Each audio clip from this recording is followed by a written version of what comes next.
জানো না, আমি জানি না। আল্লাহ নিজে বলছেন ফালাউলা ইযা বালাগাতিল হুলকুম ওয়া আনতুম হিনাইযিন তানজুরুন।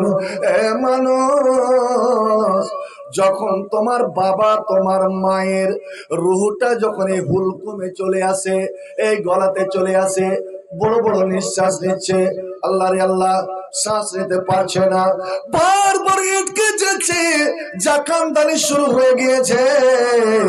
আল্লাহ বলছেন, এরে ছেলেরা, মেয়েরা, এরে ভাই ভগ্নীরা, এরে আত্মীয় স্বজনেরা, ওই মানুষটার চারপাশে তোমরা বসে বসে কাঁদছো আর ওর দিকে দেখছো, তো ভালো করে দেখছো যে আমার আব্বার এখন জাকানদানি হচ্ছে, আমার আম্মার জাকানদানি হচ্ছে, আমার ভাইয়ের জাকানদানি হচ্ছে, আমার দাদুর জাকানদানি হচ্ছে, আমার নানার জাকানদানি হচ্ছে। তোমরা তো দেখো কিন্তু দেখতে পাও না যে ওর রুহটা কোন দিক দিয়ে বেরিয়ে চলে গেল, কখন যে রুহটা বেরিয়ে গিয়েছে। এ দুনিয়ার মানুষ, তুমি যতই চেষ্টা করো না কেন, যতই তুমি পরিশ্রম করো না কেন, যতই ডাক্তার কবিরাজ লাগাও না কেন, ওই জীবনটা তুই দ্বিতীয়বার ফিরিয়ে তোমার বাবার শরীরে দিতে পারবে না। তবে কেন তোমরা এখন আমাকে আল্লাহকে বলে বিশ্বাস করো না? তুমি কি মনে করে নিয়েছো আমি তোমার হিসাব নিব না? না রে না। দেখ, তোর বাবাটার দিকে চেয়ে দেখ, তোর মায়ের দিকে চেয়ে দেখ, তোর দাদির দিকে চেয়ে দেখ, তোর দাদুর দিকে চেয়ে দেখ, চোখ খুলে আছে, চোখ খুলে আছে। কেন চোখ খুলে আছে তোমরা কে জানো? নবী আমার বললেন, এই যে শরীর, এটা হলো একটা পিঞ্জিরা, এই যে শরীর, এটা হলো একটা পয়রার খাঁচা, তোতা পাখির খাঁচা, টিয়া পাখির খাঁচা। ওরে তোমার রুটা ছিল একটা পাখি, ওই পাখি এই দেহেতে 60, 70, 80 বছর বাস করলো।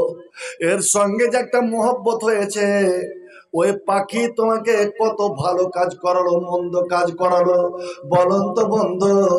1 বছরের মধ্যে আপনার গ্রামে যারা মারা গেছেন, ওই আপনার মরা ব্যক্তির এখানে কেন আসতে পারলো না? ওরে ছেলে তুমি এসেছো, ও মেয়ে তুমি এখানে এসেছো, মারে তুমি এখানে এসেছো, তো বাবা তুমি এখানে আসতে পেরেছো, কিন্তু তোমার মরা ব্যক্তি আসতে পারলো না। এটাই তুমি চিন্তা করো, এটাই তুমি ভালো করে চিন্তা করো যে তুমি সুযোগটা পেয়েছো।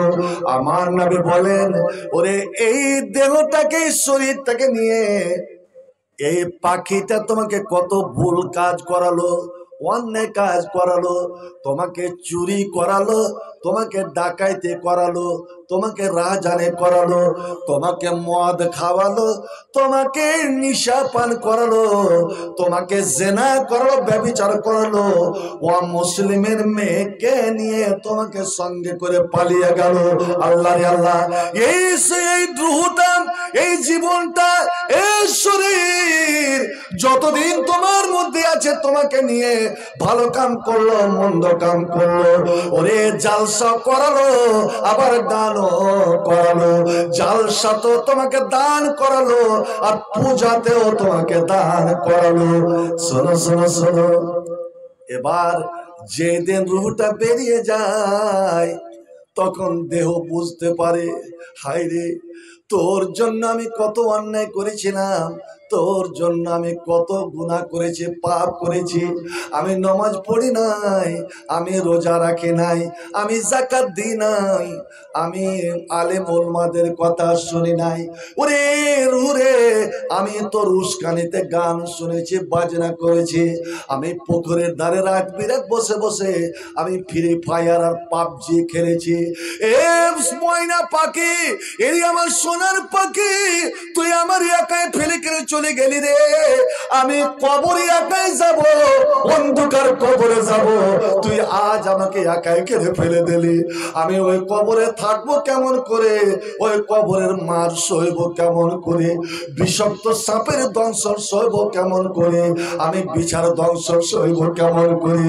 ওরে আয় রে আয়, তুই আমার বন্ধু ছিলি, এই বন্ধুকে ছেড়ে করে তুই পালিয়ে গেলি।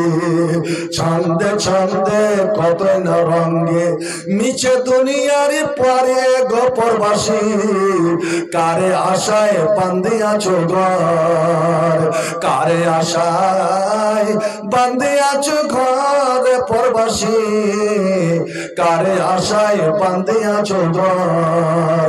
চামড়ার ছাউনি হাড়ের খুঁটি রন্ধরে রন্ধরে জোড়া, তার বিচে মনুয়া পাখি, তাহার বিচে ময়না পাখি, উড়িলে না যাই ধরার পরবাসী, কারে আশায় বান্ধিয়াছো ঘর, কারে আশায় বান্ধিয়াছো ঘর পরবাসী, কারে আশায় বান্ধিয়াছো ঘর। তোর এ চুলো পাকিবে দাঁত লড়িবে, তোর এ চুলো পাকিবে দাঁত খসিবে, যৌবনে লেগে যাবে ভাটি।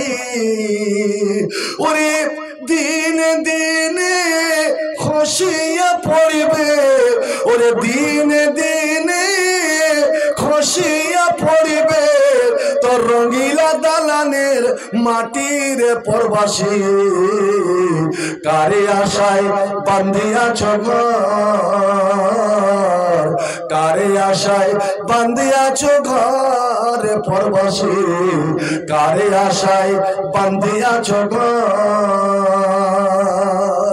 এই দেহ কাঁদে আর চিল্লায়। নবী নিজে বলছেন যে যখন রূহটা উপরে উড়ে যায় তখন ফাতবাহুল বাশার, এই চোখ ওইদিকে তাকায় আর চোখ কান্না করে, চেঁচিয়ে চেঁচিয়ে কান্না করে, কিন্তু ওই চোখের কান্না কেউ শুনতে পায় না। আহা, মানুষ শুনতে পায় না, ছেলে মেয়ে মরা বাবার পাশে বসে আছে তবু ওরা শুনতে পায় না।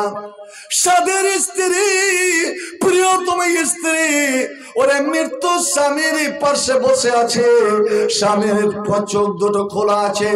ও বিবি রে তুই শোন, তোর স্বামীর চোখ দুটো কাঁদছে, ওর উটার দিকে তাকাচ্ছে আর বলছে আয় রে আয়, ফিরে আয়, আমাকে একাই ফেলে যাস না, আমি অন্ধকার কবরে একাই যেতে পারবো না।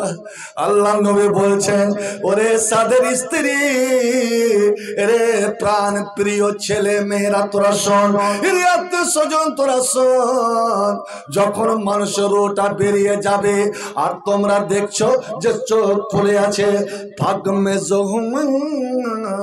আস্তে আস্তে চোখ দুটোকে তোরা বন্ধ করে দাও, চোখ দুটোকে বন্ধ করে দাও আর মনে মনে বলো এরে চোখ তুমি যতই তাকাও আর যতই তুমি কান্না করো, এ তোমার জীবন আর ফিরে আসবে না, আর ফিরে আসবে না। ওরে তুমি তৈরি হয়েছো মাটি থেকে, মিনহা খালাকনাকুম, এই মাটি থেকে তৈরি হয়েছো, ওয়াফিয়া নই দেখো ওই মাটিতে তোমাকে ফিরে যেতে হবে। রূহ এসেছিল আল্লাহর কাছ থেকে, যেখান থেকে সে সেখানে চলে গেল, যে যেখানকার সেখানে চলে গেল, চোখ তুই বন্ধ হয়ে যাও। নবী বললেন এ মায়ের বোনেরা, এ আমার বাবার ভাইরা, যুবকেরা, কেন তুমি দোয়াগুলো শিখনি? আপনাদের এখানে মরার জন্য মাইকে খবর হয়, জি মরা মানুষের মসজিদের মাইকে খবর হয়, হ্যাঁ বা না বলেন না? হয়। এটা জায়েজ না জায়েজ ওদিকে আমি যাচ্ছি না, ফতোয়াতে যাব না। তবে এই যে চিল্লে চিল্লে দুবার তিনবার চারবার করে ঘুরিয়া ঘুরিয়া বলে, এটা কোথায় পেল? বাস বলে দেন অমুক পাড়ার অমুক জন মারা গেছে, এতটার সময় জানা যায়, আপনারা যাবেন। তা আমার গেরাম একটা শোক সংবাদ, একটা মৃত্যু সংবাদ, অমুক অমুকেরই অমুক পাড়ার অমুক বংশের মারা গেছে, সকলে পড়ুন ইন্না লিল্লাহি ওয়া ইন্না ইলাইহি রাজিউন। এটা বলে কি বলে না ভাই? বলে। এই খবর দেনেওয়ালা, তোকে কে শিখালছে এটা যে ইন্না লিল্লাহ পড়ো? তুই ইন্না লিল্লাহ মানে জানিস? আরে মুমিনের পরিচয়, মুমিন যারা যখনই কোনো দুঃখজনক সংবাদ শুনবে, যখনই কোনো কষ্টের খবর শুনবে, তখনই পড়বে কি? কি পড়বে বলেন? ইন্না লিল্লাহি ওয়া ইন্না ইলাইহি রাজিউন। আল্লাহ নিজে বলছেন, এজা আসাবাতুম মুসিবা, যখন আমার মুমিন বান্দাদের কোনো বিপদ আসবে, শুধু মরা বলে নয়, যেই কোনো বিপদ, আপনার পায়ে উজট লেগে গেল, আপনার কোনো জিনিস হারিয়ে গেল, আপনার ছেলে হঠাৎ অসুখ পড়ে গেল, আপনার কোনো একটা ব্যবসা মার খেয়ে গেল, তখনই পড়ুন ইন্না লিল্লাহি ওয়া ইন্না ইলাইহি রাজিউন। আর আমার মা বোনদের বিশেষ করে, আর আপনাদেরও আমি একটা দোয়া বলে যাচ্ছি, কোনোদিন যদি আপনার কোনো ক্ষতি হয়ে যায়, কোনো একটা জিনিস হারিয়ে গেল, খুঁজে পাচ্ছেন না, আপনার একটা প্রাণ প্রিয় ছেলে, দুধের ছেলে, মেয়ে মারা গেল, আল্লাহু আকবার, আপনি কান্নাকাটি না করে আপনি এই দোয়াটা পড়েন, আমার সঙ্গে পড়বেন, ইন্না লিল্লাহি ওয়া ইন্না ইলাইহি রাজিউন, আল্লাহুম্মা আজরনি ফি মুসিবাতি ওয়া খুলফ লি খায়রাম মিনহা। এর মানেটা হলো, আল্লাহুম্মা আজরনি ফি মুসিবাতি, হে রাব্বুল আলামিন, যে বিপদে আমি পড়েছি, এই বিপদে তুমি আমাকে নেকি দাও, বদলা দাও, সবুর দাও।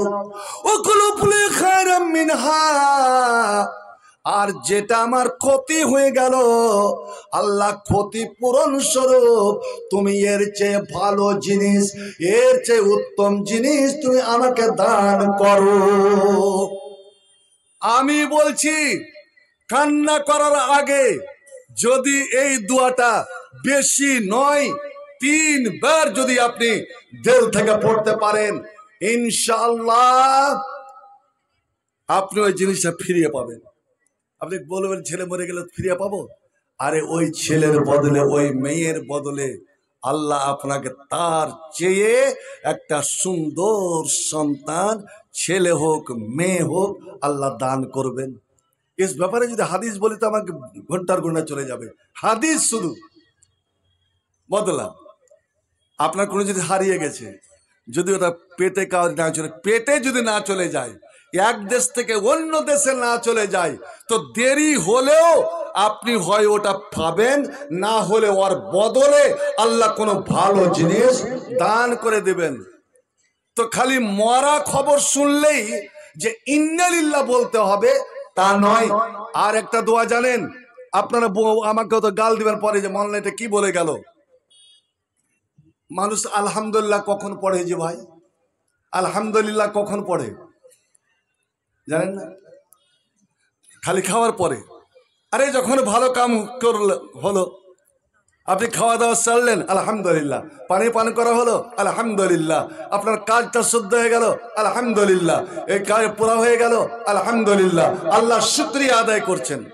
আর আল্লাহ যারা শুকরগুজার হয়, ওরা আল্লাহর প্রিয় পাত্র, ওরা জান্নাতি, ওরা জান্নাতি। এবার শুনুন তিরমিজি শরীফের হাদিস, যখন কোন মায়ের ছোট ছেলে, কোলের বাচ্চা, দুধের বাচ্চা, ছেলে হোক মেয়ে হোক, যখন মারা যায়, চোখে একে বলা হয় চোখ জুড়ানো জিনিস, কলেজার টুকরো জিনিস, এত মায়া মোহাব্বতের। বন্ধরে আমার ছেলে নাই, আমার বেটা কিন্তু নাই, 5টা বেটি, কিন্তু আল্লাহ আমাকে 5টা 7টা এমন নাতি দিয়েছে, এমন নাতি দিয়েছে, ওরা আমার জান, ওরা আমার প্রাণ, ওরা আমার সবকিছু। সামান্য একটা নাতি যদি একটু ব্যথা বেদনা হয়ে যায়, অসুখ হয়ে যায়, আমি যেন আক্রান্ত হয়ে পড়ে, আমি নিজে অসুস্থ হয়ে পড়ে, যেমন ঠিক আল্লাহ নবী নিজের 2 নাতি হাসান হোসেনকে ভালোবাসতেন। আল্লাহু আকবার। বন্ধু আমার, এরকম ওই ভালোবাসা ছেলে, ওই ভালোবাসা মেয়ে যখন মারা যায়, কচি বাচ্চা, হঠাৎ আপনার দম্মা কাশি হয়ে গেল, নিউমোনিয়া টাইফয়েড হয়ে গেল, আপনি নার্সিং হোমে নিয়ে গেলেন, বাঁচাতে পারলেন না। মা তুমি চিল্লা কাঁদিও না, বাবা আপনি কাঁদিয়েন না। ওই সময় আপনি প্রথমে পড়বেন আলহামদুলিল্লাহ। কি পড়বেন? আলহামদুলিল্লাহ। আপনি আমাকে জিজ্ঞেস করেন মাওলানা এটা কি খুশির খবর হলো যে আলহামদুলিল্লাহ বলবো? আল্লাহ এত কষ্টের জিনিস আমার ছেলে আমার কলেজে ছিদ্র করে মরে গেল, আমি কি করে আলহামদুলিল্লাহ বলতে পারি? ওরে এই জন্য আলহামদুলিল্লাহ। আপনার যে 10-10টা ছেলে পিলা বেঁচে আছে, আপনার 6-7টা ছেলে মেয়ে বেঁচে আছে, কিয়ামতের দিন এই বড় ছেলেগুলো, এই কিয়ামতের দিন বড় বেটিগুলো কোনো বাপের সঙ্গে পরিচয় নিবে না, মাকে চিনতে পারবে না। এরা মা বাপকে দেখে পালাবে। আল্লাহর কোরআন বলছে আপনি আপনার ছেলেকে যতই বড় ডাক্তার বানিয়ে দেন, আপনার ছেলেকে কোটি কোটি টাকা খরচ করে আপনি ইঞ্জিনিয়ার বানিয়ে দেন, ফেলোশিপ বানিয়ে দেন, ওরে মহাকাশচারী বানিয়ে দেন, রাষ্ট্রপতি প্রধানমন্ত্রী বানিয়ে দেন, লাখ জমি জামা বিক্রি করে ছেলেকে লেখাপড়া করান। এ চণ্ডীপুরের মুমিন মুসলমানেরা শুনে রাখুন, ওই ছেলে কিয়ামতের দিন বাপকে চিনতে পারবে না, মাকে চিনতে পারবে না। যখন বাপ মা ওই ছেলেটার দিকে এগিয়ে যাবে, যে আজ আমার ছেলেকে বলবো ছেলে রে তোমার পিছনে আমরা এত লক্ষ লক্ষ টাকা খরচ করেছিলাম বাঁচাদন, আজ আমাদের জন্য কিছুটা তুমি আল্লাহর কাছে কাম করে দাও। ওই ছেলে ও পালাবে, বাপকে দিকে পালাবে, মাকে দিকে পালাবে, ভাইকে দিকে পালাবে, বোনকে দিকে পালাবে, স্ত্রীকে দিকে পালাবে, সবাই পালাবে। কিন্তু আমার নবী বললেন কোলের ছেলেটা কোলের মেয়েটা যদি মারা যায়, দুধের সন্তান যদি মারা যায়, দুধ খাওয়া বেটিটা যদি মারা যায়, এমনকি কোনো মায়ের যদি পেট থেকে বাচ্চা পড়ে যায়, এই যে আপনার খালাস হয়ে গেল, কোনো ওষুধ খেয়েছিল, বা পিছলে পড়ে গেল, গর্ভপাত হয়ে গেল, পেটের বাচ্চাটা পুরা বাচ্চাটা লাড়ি বুড়িলে ফুল নিয়ে বেরিয়ে গেল, নবী বলছেন এ মা তুই শোনো, ওই ফুলের বাচ্চাটা কিয়ামতের দিন আল্লাহ জিন্দা করে দিবেন, আর ওই ফুল নিয়ে লাড়ি নিয়ে ওর মা বাপের পায়ে গিয়ে বেড় দিয়ে দিবে, মা বাবার পায়ে বেড় দিয়ে দিবে। আর পোকাগুলো, একগালা পোকা দেখেছেন যেমন গোবরকে আপনার গোল করে নিয়ে ঠেলতে ঠেলতে নিয়ে যায়, ওই ছেলে মার পায়ে বেড় দিয়ে বাপের পায়ে বেড় দিয়ে জান্নাতের দিকে যখন টানবে, আল্লাহ বলবেন ওরে ওরে পেটের মরে ছেলে, কেন তুমি এর পায়ে বেড় দিলে, কেন তুমি তোমার এই মেয়ে ছেলেটার পায়ে বেড় দিলে? আল্লাহ আমি মরা হতে পারি কিন্তু আমি চিনে গিয়েছি এটাই আমার বাপ, এটাই আমার মা, আর তুমি এরাকে জাহান্নামের কথা বলে দিয়েছো। আল্লাহ আমি কি অপরাধ করেছিলাম, আমি কি অন্যায় করেছিলাম যে আমাকে তুমি দুনিয়াতে সময় দাওনি? আমি ছোট্টকালে মরে গিয়েছিলাম, আমি মার কোল খালি করে দিয়েছিলাম। হে রব্বুল আলামিন আজ আমি আমার মা বাপকে জাহান্নাম যেতে দেব না, আমি জাহান্নামে যেতে দেব না। এরা যদি জাহান্নামে যায় তো আল্লাহ আগে তুমি আমাকে জাহান্নামে আগে তুমি ফেলে দাও, আমাকে জাহান্নামে নিক্ষেপ করে দাও, তারপরে আমার মা বাবাকে তুমি নিক্ষেপ করবে। আল্লাহু আকবার। নবী বললেন কোন মায়ের কোন বাপের যদি 3টা ছোট্ট ছেলে, ওরে নাবালক ছেলে 10 বছর বয়সের আগে আগে যদি মারা যায়, ওই মা বাপ হলো জান্নাতে। একজন মেয়ে ছেলে বলছেন ইয়া রাসূলুল্লাহ যদি আমার 2টা ছেলে মারা যায়, কোলের ছেলে মারা যায়, নবী বললেন তুমি জান্নাতে। একজন মেয়ে ছেলে উঠে বলছেন ইয়া রাসূলুল্লাহ আমার একটা কোলের বাচ্চা মারা গেছে, দুধের বাচ্চা মারা গেছে নবী গো। একজন মেয়ে ছেলে বলছে হুজুর আমার পেট থেকে বাচ্চা পড়ে গিয়েছে, নবী বললেন তুমিও জান্নাতি, ও জান্নাতি। তাই তো এই হলো আসল ছেলে যে মা বাপকে নিয়ে যাবে জান্নাতে। এই জন্য যখন কোলের বাচ্চা দুধের বাচ্চা যখন মারা যাবে, তখন প্রথম যে দোয়াটা পড়বেন সেটা হলো আলহামদুলিল্লাহ।